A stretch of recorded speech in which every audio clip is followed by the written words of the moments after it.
రాష్ట్రంలో రాజకీయాలు రోజు రోజుకు వేడెక్కుతున్నాయి. ముఖ్యంగా తిరుమలకు సంబంధించినటువంటి వ్యవహారం నిన్న మొన్నటి వరకు సాగింది, అందరికీ తెలిసిందే. సో ఇప్పుడు తిరుమల వ్యవహారం నుంచి కాస్త సైలెంట్ అవుతుంది, పరిస్థితి సద్దుమణుగుతుంది అనే తరుణంలో ఇప్పుడు కొత్తగా కూటమి ప్రభుత్వ నేతలు మరోసారి ఏడుకొండల అంశాన్ని తెరపైకి తీసుకొచ్చే ప్రయత్నం చేస్తున్నారు. మరోసారి ఏ ప్రయత్నమైతే గత 20 ఏళ్లుగా వైఎస్ రాజశేఖర రెడ్డి కుటుంబాన్ని టార్గెట్ చేస్తూ సాగిందో ఆ ప్రయత్నాన్ని మరోసారి తెరపైకి తీసుకొచ్చే ప్రయత్నం చేస్తుందని తెలుస్తోంది.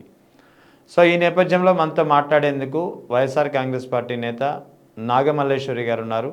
నమస్తే మేడం. నమస్తే సార్. మేడం చెప్పండి, ఈ ఏడుకొండలు జీవో వైఎస్ రాజశేఖర రెడ్డి తీసుకొచ్చారు.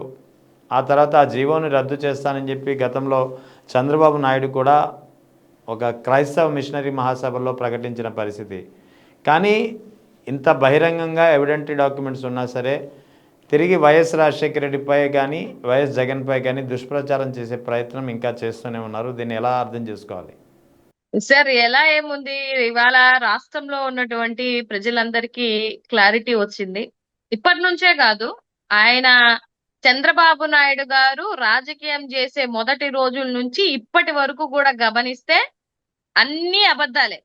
నాకు తెలిసి కొంతమంది పెద్దవాళ్ళు చెప్తుంటారు అనమాట, చంద్రబాబు నాయుడు గారికి శాపం ఉంది, నిజాలు చెప్తే తల వెయ్యి ఒక్కలు అవుతుంది, అందుకని ఆయన ఎప్పుడు నిజాలు చెప్పడు, అబద్ధాలు చెప్పేవారు గతంలో. ఆ సో ఇప్పుడు ఏంటంటే, నాట్ ఓన్లీ వైఎస్ఆర్, అందరూ పెద్ద రోషయ్య గారు కానీ వీళ్ళు కానీ చూడండి, ఎప్పుడు వెళ్ళినా కూడా ఖజానాలో డబ్బులు లేవు, అమ్మో నడపలేకపోతున్నాను గవర్నమెంట్ ని అని ఎప్పుడు ఆయన డైలాగులు అవే కాపీ పేస్ట్ లాగే ఉంటాయి. సో ఇప్పుడు కూడా అంటే నాకేమనిపిస్తుంది అంటే సార్, రాజ్యాంగబద్ధమైనటువంటి రాజకీయాలు చేసేటువంటి ఆలోచన దృక్పథం చంద్రబాబు నాయుడు గారికి ఏ రోజు లేదు. అప్పుడు రాజశేఖర రెడ్డి గారితో రాజకీయం చేసినప్పుడు లేదు, ఇప్పుడు జగన్మోహన్ రెడ్డి గారితో రాజకీయం చేసేటప్పుడు కూడా లేదు. ఎంత కాడికి అంటే ఒక పర్సనల్ కక్ష పెట్టుకొని, అంటే ఆ కుటుంబం మీద వాళ్ళ వ్యక్తిత్వాల మీద పర్సనలైజ్డ్ గా మాట్లాడుతూ వస్తూ ఉన్నారే తప్ప ఎక్కడ ఏ రోజు ఆయన రాజకీయ బద్ధంగా రాజకీయం చేసినట్టు నాకైతే అనిపించలేదు సార్. ఇప్పుడు మేము యంగ్ జనరేషన్ లో ఒక పెద్ద నాయకుడు దగ్గర నుంచి మేము ఏదన్నా నేర్చుకోవాలి అని అంటే ఏముంది, ఇలా ఇప్పుడు గత ప్రభుత్వంలో ఎలక్షన్ టైం కు వచ్చినప్పటి నుంచి ఇప్పుడు వరకు వాళ్ళు ఎన్ని అబద్ధాలు ఆడారు. ఇవాళ అబద్ధాలన్నీ ఒక్కొక్కటి ప్రూవ్ అవుతూనే వస్తూనే ఉన్నాయి కదా. నిజంగా మీరు చెప్పినట్టు 20 సంవత్సరాలు 2 కొండలు అన్నాడు, 2 కొండలు అని చెప్పి జీవో ఇచ్చాడు అంటే జరిగిన వాస్తవం వేరు, ఆయన ఇచ్చినటువంటి జీవోలు వేరు. ఆయన దేనికి జీవో ఇచ్చారు, ఈయన గారు ఏం మాట్లాడారు చంద్రబాబు నాయుడు గారు అనేది నిన్న సాక్ష్యాలతోటి జగన్మోహన్ రెడ్డి గారు ప్రెస్ మీట్ పెట్టి ఓపెన్ గా జీవో నెంబర్లతో సహా, లేకపోతే ఆ రోజు ఆయన ఏదో బైబుల్ మిషనరీ దగ్గరికి ఏదో వెళ్ళి మాట్లాడినటువంటి మాటలు ఇవాళ రాష్ట్రంలో ఉన్నటువంటి ప్రజలకి అర్థం అవ్వట్లేదా సార్?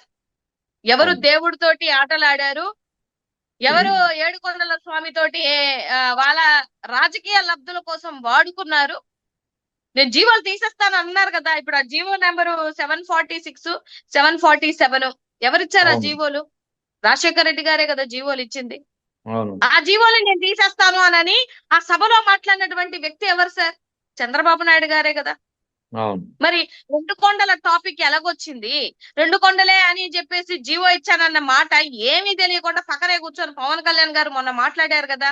అంటే ఆయన ఇచ్చిన చంద్రబాబు నాయుడు గారు ఇచ్చిన స్క్రిప్ట్ ఏం చదువుతున్నాడు అంతే.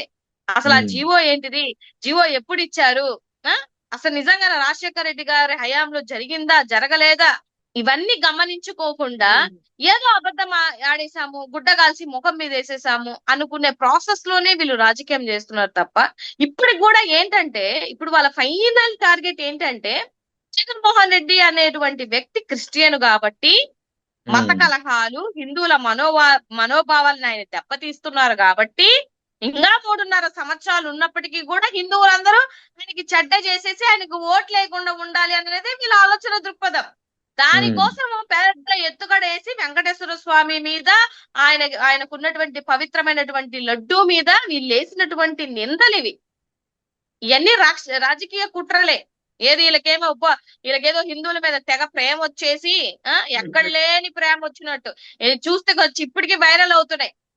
ఎక్కడ ఉండండి, ఏ దేవుడి దగ్గరైనా ఉండండి, చెప్పులు వేసుకొని నిలబడతాడు ఆ మనిషి. వీళ్ళకి ఎట్టొచ్చింది సార్ మరి ఇంకా ప్రేమ ఆప్యాయత హిందువుల మీద ఏంది అంత ప్రేమ నాకు అర్థం అవ్వదు. ఎన్ని గుళ్ళు పడగొట్టారు ఒకసారి లిస్ట్ తీయమనండి. ఆయన హయాంలో ఎన్ని గుళ్ళు పగలగొట్టారు, జగన్మోహన్ రెడ్డి గారి హయాంలో ఎన్ని గుళ్ళు పగలగొట్టారా కట్టించారా అనేది కూడా ఒకసారి లిస్ట్ తీస్తే తెలిసిపోతుంది కదా జనాలకి కూడా. సో సడన్ గా ఈ ఎన్ని ఇష్యూ మీద ప్రజలు ఏమనుకుంటున్నారు మేడం? మీరు గమనించి ఉంటారు కదా. అంటే వాస్తవానికి చాలా కాలంగా ఈ విషయం నలుగుతుంది. ముందు తిరుమల లడ్డు, తర్వాత ఇందాపూర్ డైరీ వ్యవహారము. సో ఈ ఇష్యూస్ అన్నీ చాలా కాలంగా నలుగుతున్నాయి. వీళ్ళు రాజకీయ పరంగా ఒకరికొకరు ఆరోపణలు చేసుకుంటున్నారు, విమర్శలు చేసుకుంటున్నారు. సో ప్రజలు ఏమనుకుంటున్నారు అసలు? సార్ ప్రజలే కాదు సార్, కూటమి ప్రభుత్వంలో కేంద్రం కూడా వీళ్ళని నమ్మట్లా. అక్కడికి వెళ్ళి కూడా లేనిపోని కబులు జగన్మోహన్ రెడ్డి గారి మీద చెప్పి అమిత్ షా గారికి మేము అరెస్ట్ చేసేస్తాము ఈ వంక పెట్టుకొని అది ఇది అని అంటే చంప చెల్లుమనేలాగా నాకు తెలిసినటువంటి ఇన్ఫర్మేషన్ ప్రకారం ఏంటనంటే హెరిటేజ్ కి సంబంధించిన ఫైల్ ముందేసారంట. ఏం దీని కథ తేల్చండి ఫస్ట్ అని అంటే గప్చుప్పుగా వచ్చేసి గప్చుప్ సాంబార్ బుడ్డి అన్నట్టుగా ఇవాళ వీళ్ళు రాజకీయం చేసి యూటర్న్ తీసుకొని గత 3-4 రోజుల నుంచి అంటే ఎప్పుడైతే ఢిల్లీ వెళ్ళేసి వచ్చినప్పటి నుంచి ఒక్క రోజు కూడా అలా పచ్చ పేపర్లలో గాని ఒక్క రోజు కూడా వాళ్ళ పచ్చ ఛానల్లో గాని లడ్డు విషయంలో గాని కల్తీ విషయంలో గాని ఏం మాట్లాడట్లా. మొన్నటిదాకా ఏమన్నారు, పంది కొవ్వు బీఫ్ కొవ్వు అన్నారు, అది పోయింది. సిబిఐ సిట్టులో అదేం లేదని తేలిపోయింది. దాని తర్వాత బాత్రూమ్ క్లీనింగ్ చేసేటువంటి లిక్విడ్స్ ఇంకా వాళ్ళ ఇష్టం అన్నమాట. సో నేనేమంటున్నానంటే సార్, మీరు కక్షపూరితమైనటువంటి రాజకీయంలో భాగంగా హిందువుల మనోభావాలని లేకపోతే ఆ గుడుకున్నటువంటి ప్రాధాన్యాన్ని లేకపోతే లడ్డుకున్నటువంటి పవిత్రతని తీసేస్తానంటే ప్రజలైనా కేంద్రమైనా ఎందుకు ఒప్పుకుంటది సార్? ఎందుకు ఒప్పుకుంటది? ఎలా ఒప్పుకుంటది అనుకోని వీళ్ళు ఈ కుట్రలు పండుతున్నారు. నిజంగా ఇవాళ ప్రూవ్డ్ థింగ్సే కదా, ఇవాళ అంతా ప్రూవ్ అయిపోయింది కదా. గ్రౌండ్ రియాలిటీలో ఎవరు నమ్మట్లేదు సార్. నిజంగానే ఒకవేళ భక్తులకి ఆ ఇబ్బంది కలిగి ఉంటే 2019 నుంచి 24 వరకు ఏ భక్తుడైనా కూడా ఇది కల్తీ అని చెప్పి ఒక్క కంప్లైంట్ అన్నా రైజ్ చేశారా? ఇన్వెస్టిగేషన్ ఏంది లేకపోతే సైంటిస్టులు ఏంది సార్? నార్మల్ ప్రజల కన్నా సైంటిస్ట్ ఇంకెవడన్నా ఉన్నారా? మీరు చెప్పండి. మీరు లడ్డు తింటే మీరు చెప్పలేరా? నేను లడ్డు తింటే నేను చెప్పలేనా? నేను వెళ్ళానే, మీరు వెళ్ళారే. ఏ రోజైనా కల్తీ ఉంది, దాంట్లో లిక్విడ్లు ఉన్నాయి, బాత్రూమ్ గాడిగా క్లీనర్లు లిక్విడ్లు ఉంటే మనం బతికి బట్ట కడతామా సార్? అసలు బుర్ర తక్కువ మాటలు, బుర్ర తక్కువ పనులు చేసుకుంటూ వెళ్ళిపోయి ఇవాళ ప్రావీణ్యాన్ని తీసేద్దాము వెంకటేశ్వర స్వామితో పెట్టుకున్నారు కాబట్టి మీ బతుకులు పటాపంచలైతాయి. రాబో రోజుల్లో కూటమి ప్రభుత్వం యొక్క మీ పెట్టుకున్నారు కదా బంధాలు, ఈ బంధాలు కూడా త్వరలోనే పటాపంచలయ్యే రోజు ఒకటి వస్తది. సో హిందువులు ఎవరి వైపు నిల్చున్నారు, హిందువులు మనోభావాలను ఎవరు దెబ్బతీశారు, లేకపోతే ఏడుకొండల స్వామి మీద జీవోలు ఎవరేశారు, ఆ జీవోలు తీయాలని ఎవరు ప్రయత్నించారు అనేది రాష్ట్ర ప్రజలు గమనించి రాబో రోజులలో మాత్రం మీకు మంచిగా సమాధానం చెప్తారు. ఇక రాష్ట్రంలో గంజాయి సరఫరా చాలా పెద్ద ఎత్తున జరుగుతోందని వివిధ సంఘటనల ద్వారా ఇప్పటికే చాలా సందర్భాల్లో మనం విని ఉన్నాం. ఇప్పుడు తాజాగా మదనపల్లిలో ఒక అభంశుభం తెలియని 7 ఏళ్ల బాలికపై అత్యాచారం చేసి చంపేశారు గుర్తు తెలియని వ్యక్తులు. ఈ గుర్తు తెలియని వ్యక్తులంతా గంజాయి తాగిన మత్తులో చేశారని పోలీసులు ప్రాథమికంగా నిర్ధారించినటువంటి పరిస్థితి. అంటే ఏం జరుగుతుంది రాష్ట్రంలో? అసలు గంజాయి అక్రమ సరఫరా యథేచ్ఛగా జరుగుతుంటే పోలీసులు కానీ యంత్రాంగం కానీ ఏం చేస్తుందంటే మీరేం చేస్తారు? ఏం చేస్తుంది సార్? నిద్రపోతుంది. ఏం చేస్తుంది?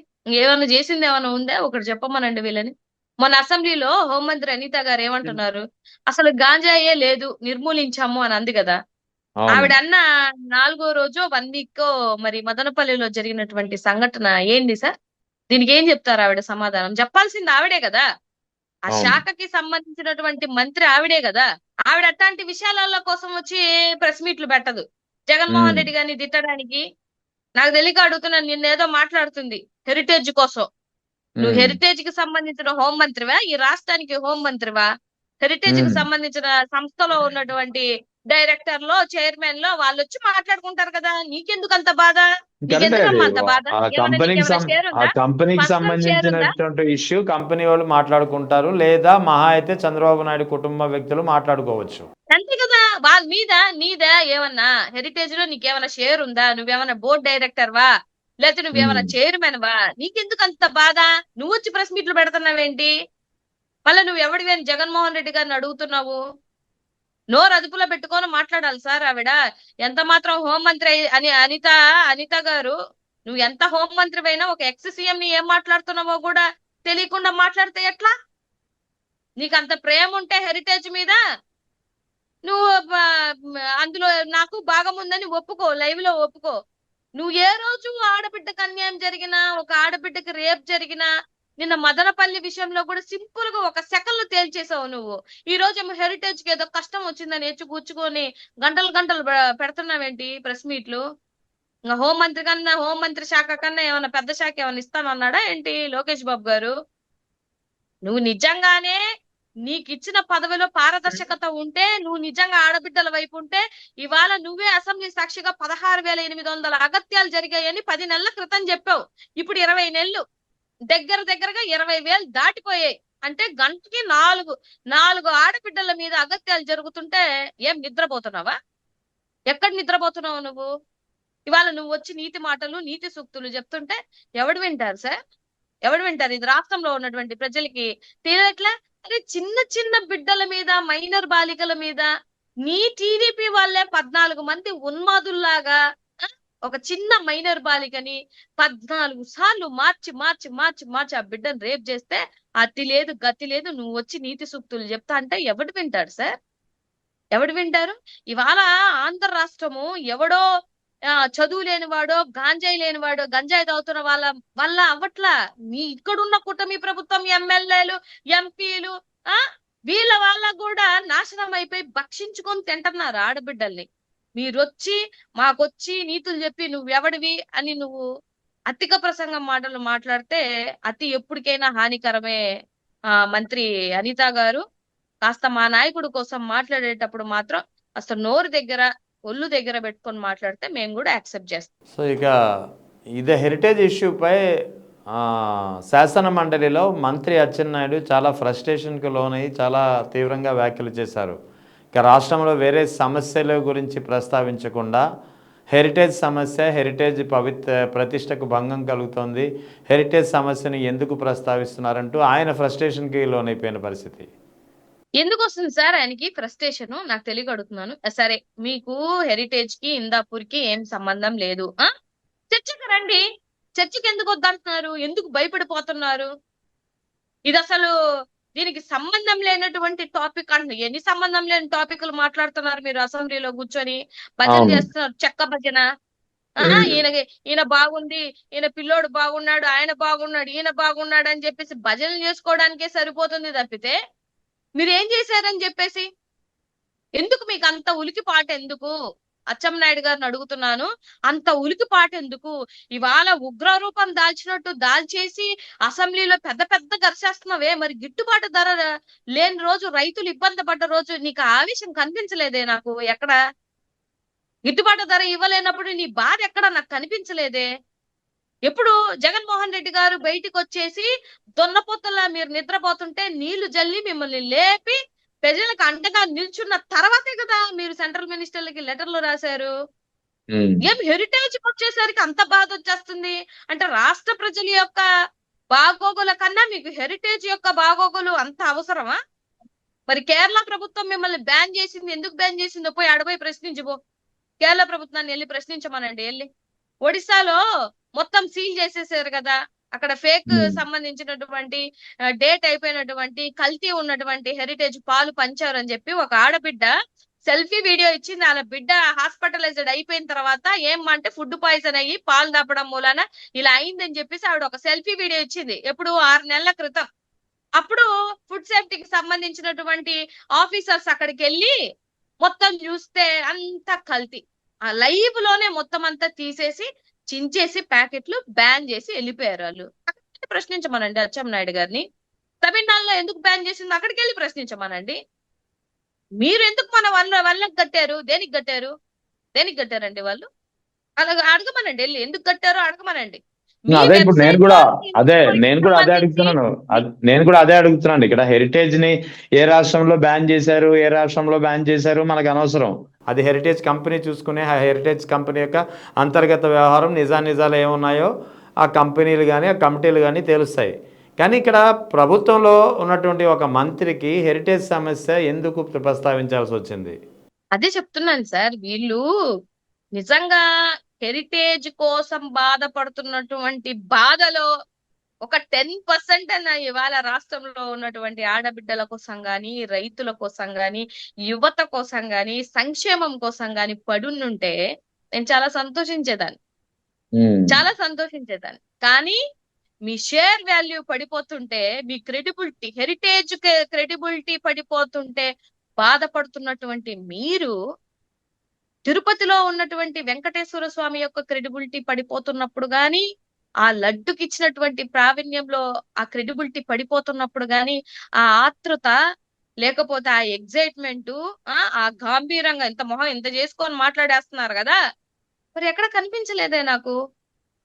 సో మీ స్వలాభాల కోసం మాత్రమే మీరు పాటుపడి పనిచేసే వాళ్ళు తప్ప, రాష్ట్రంలో ఉన్నటువంటి జనాల కోసం, రాష్ట్ర అభివృద్ధి కోసం మీరు పాటుపడే వ్యక్తులు కాదు అనని మీరు మాట్లాడే అసెంబ్లీ సాక్షిగా మాట్లాడుతున్న మీ మాటల్ని బట్టి రాష్ట్రంలో ఉన్నటువంటి ప్రజలకి అర్థమవుతుంది. కాబట్టి నేను దానికి సంతోషిస్తున్నాను, మా పార్టీ కూడా సంతోషిస్తుంది. ఎందుకు? వీళ్ళ నిజ స్వరూపాలు బయటపడుతున్నాయి కాబట్టి. ఉమ్, ఏది ఇందా చూడండి, స్టార్ట్ చేసినప్పటి నుంచి 20 నెలల నుంచి హిందువులు హిందువులు సనాతన ధర్మం, లేకపోతే మనుధర్మ శాస్త్రం, హిందువులు, ఇది తప్ప ఇంకోటి ఉందా? అరే ఏమి నాయనా పథకాలు ఇవ్వట్లేదు అని అంటే హిందువులు మనోభావాలు లడ్లు. ఉమ్, అరే యువతకి జాబులు ఇవ్వట్లేదంటే హిందువులు మనోభావాలు, మీకు రోషం రావట్లేదా, హిందువులు రండి బయటికి అంటున్నారు. అంటే మీకు పరిపాలన చేతగాక మత కలహాలు, కుల కలహాలు పెట్టి మీరు పబ్బం గడుపుకునేటువంటి నాయకులు మీరు. మిమ్మల్ని ఎట్లా జనాలు పోనీలేండి. అంటే నేనేమనుకుంటున్నానంటే సార్, పాలిచ్చే ఆవుని వదులుకొని దున్నపోతుని తెచ్చుకున్నారు. అట్లీస్ట్ యా, దున్నపోతు విషయం కూడా తెలియాలి కదా రాష్ట్ర ప్రజలకి. ఓహో వీళ్ళు వస్తే వీళ్ళకి ఉంటది పరిస్థితి అని రాష్ట్రంలో ఉన్నటువంటి ప్రజలకి ఇవాళ గ్రౌండ్ రియాలిటీలో మీ ఎమ్మెల్యేల పనితీరే బాలేదని చెప్పేసి మీరే 40 మందికి నోటీసులు ఇచ్చుకున్న పరిస్థితిలో మీరు ఉన్నారు అని అంటే, వాట్ ఈస్ గ్రౌండ్ రియాలిటీ అని అనేది ప్రజలకి అర్థమవుతుంది, మీ కూటమిలో ఉన్న వాళ్ళకి కూడా అర్థమవుతుంది. Okay, right, thank you. Thank you.